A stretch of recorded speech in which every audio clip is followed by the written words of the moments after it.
కోదండరామ కళ్యాణాన్ని చూసేందుకు మనమే కాదు సకల లోకాల దేవతలు దివి నుండి భూమికి దిగి వస్తారంట. తెలుసా మీకు? శ్రీరామచంద్రుని దివ్య దర్శనం మహనీయంగా నేత్రపర్వంగా ఉంటుంది కదా. సీతారామ కళ్యాణం అనగా శ్రీరాముడు సీతాదేవుల వివాహం.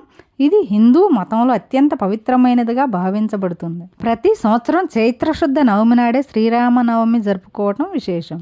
భద్రాచలంలో జరుగు ఆ దేవదేవుని కళ్యాణంలో మన రాష్ట్ర ప్రతినిధులు పాల్గొని శ్రీరామునికి ముత్యాలు పట్టు వస్త్రాలు అందిస్తారు. శ్రీరామనవమి వేడుకల్లో కొన్ని లక్షల మంది భక్తులు పాల్గొనటం విశేషం. సీతారామ కళ్యాణం లోకజీవన హేతుకం, సకల దోష నివారణం, సర్వ సంపదలకు నిలయం, సకల జనలోక సంరక్షణమే శ్రీరామనవమి వేడుకలు. దుష్ట శిక్షణ శిష్ట రక్షణార్థమే చైత్రశుద్ధ నవమి నాడు 5 గ్రహాలు ఉచ్చ స్థితిలో ఉన్న కాలమందు పునర్వసు నక్షత్రంలో కూడిన కర్కాటక లగ్నంలో పగటి సమయాన సాక్షాత్తు ఆ శ్రీహరియే కౌసల్యాపుత్రుడే ఈ భూమిపైన జన్మించిన పర్వదినాన్ని మనం శ్రీరామనవమిగా విశేషంగా జరుపుకుంటాం.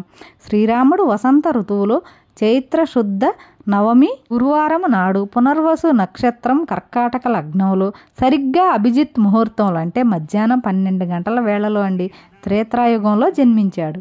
14 సంవత్సరాలు అరణ్యవాసం రావణ సంహారం తర్వాత శ్రీరాముడు సీతా సమేతంగా అయోధ్యలో పట్టాభిషిక్తుడైనాడు. ఈ శుభ సంఘటన కూడా చైత్రశుద్ధ నవమి నాడే జరిగిందని ప్రజల విశ్వాసం.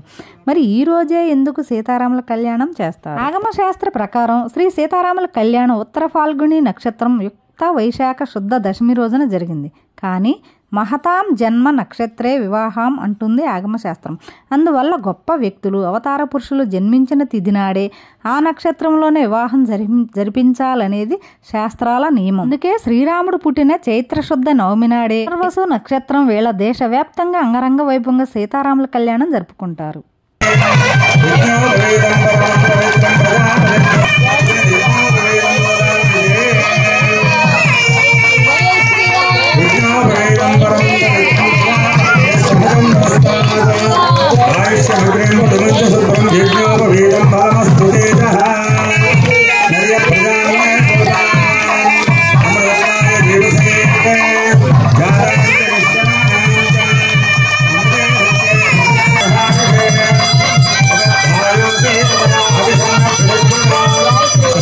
ఈ లోకోత్తర కళ్యాణం జరిగినప్పుడే లోక కళ్యాణ యజ్ఞానికి హేతువుగా నిలబడిందని శాస్త్రాల్లో వివరించబడింది. శ్రీరామచంద్రుడు జానకీదేవి ఇద్దరూ సాధారణ వ్యక్తులా కాదు కదా.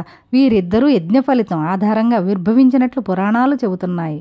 దశరథ మహారాజు తన వంశం తరించడానికి పుత్ర సంతానం కోసం చేసిన యాగం ఫలితంగా శ్రీరాముడు అదే సమయంలో యజ్ఞం నిర్వహించేందుకు యాగశాల కోసం భూమిని తవ్వుతున్న జనకుడికి నాగేటి చాలు ద్వారా లభించిన యజ్ఞ ప్రసాదమే సీతమ్మ తల్లి. చైత్రమాసం శుద్ధ నవమి రోజున లోక కళ్యాణం అని సంకల్పంలో పండితులు చదువుతుంటారు. అందుకే కొత్తగా పెళ్ళైన దంపతులను సీతారామచంద్రులుగా భావిస్తారు.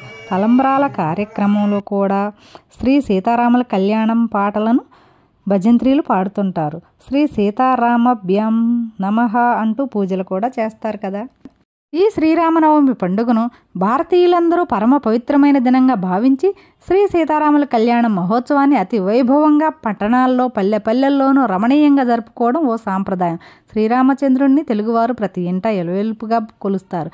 అంతేకాదండోయ్, రామాలయం లేని ఊరే ఉండదు కూడా. నేటి భద్రాచలంలో రాముడి పర్ణశాల భక్తులకు దర్శనమిస్తూ ఉంటుంది. మేము ఈ మధ్య వెళ్ళొచ్చామండి భద్రాచలం. అంగరంగ వైభవంగా కన్నుల పండగగా జరిగే సీతారాముల కళ్యాణ మహోత్సవానికి లక్షలాది మంది భక్తులు తరలి వస్తారు.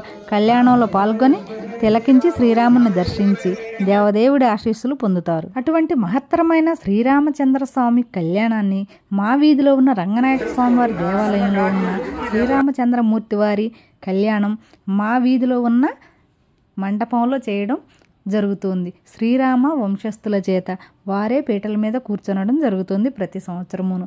కాకపోతే ఇక్కడ విశేషం ఏమిటయ్యా అంటే ఈ శ్రీరామచంద్రమూర్తి కళ్యాణం నైట్ పూట జరుగుతుంది. అంటే చల్లని వెన్నెల్లో పచ్చని చెట్ల కింద జరుగుతుందండి ఇక్కడ కళ్యాణం. అటువంటి విశేషమైన సీతారామ కళ్యాణం లోక జీవన హేతుకం, సకల దోష నివారణం, సర్వ సంపదలకు నిలయం, సకల జనలోక సంరక్షణమే శ్రీరామనవమి పండుగ పరమార్థం. భక్తరామదాస్ చెరసాలలో ఉండిపోయిన కారణంగా పూర్వం సీతారాముల కళ్యాణం మార్గశిర శుద్ధ పంచమి నాడు జరిగినట్లుగా, అయితే తాను చెరసాల నుండి తిరిగి వచ్చాక చైత్ర శుద్ధ నవమి నాడు శ్రీరామచంద్రుని పుట్టిన వేడుకలు కళ్యాణ వేడుకలు ఒకేసారి జరిపించారు. శ్రీ సీతారామ కళ్యాణము రాముడు రావణుని సంహరించి అయోధ్యకు తిరిగి వచ్చి శ్రీరామ నవమి నాడే. ఆ మరునాడు దశమి శ్రీరామ పట్టాభిషేకం రామునికి జరిగింది. శ్రీరామ కళ్యాణాన్ని చూసేందుకు మనమే కాదండి, సకల లోకాల దేవతలు దివి నుంచి భూమికి దిగివస్తారు.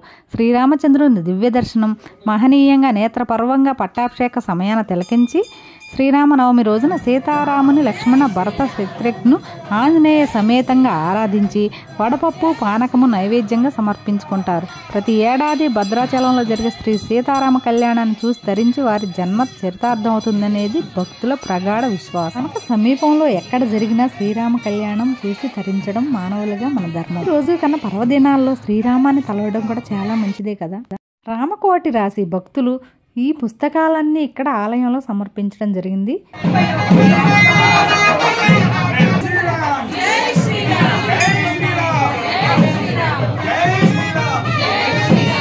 రామకోటి పుస్తకాలకి వేద పండితులచే పూజ అర్చనలు చేసిన తర్వాత అందరూ ఇలా తల మీద అంటే నెత్తి మీద పెట్టుకొని శ్రీరామ శ్రీరామ అంటూ ఆలయం చుట్టూ ప్రదక్షిణాలు చేసి తల మీద పెట్టుకుంటే మనం చేసిన పాపాలన్నీ హరిస్తాయని భక్తుల నమ్మకం.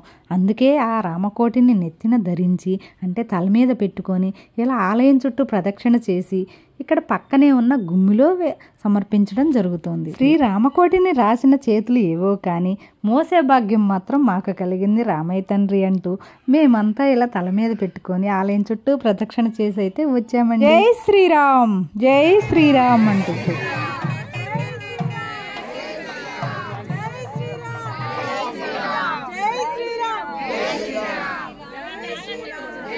అంత జనంలో ఎందుకు లేని మేమంతా ఇలా పక్కకు ఉండి లాస్ట్కి అయితే ఇలా శ్రీరామకోటి బుక్స్ని అయితే అక్కడ గుమ్మిలో సమర్పించడం జరిగిందండి. అప్పటి వరకు అయితే ఇలా పక్కకైతే ఉన్నాము.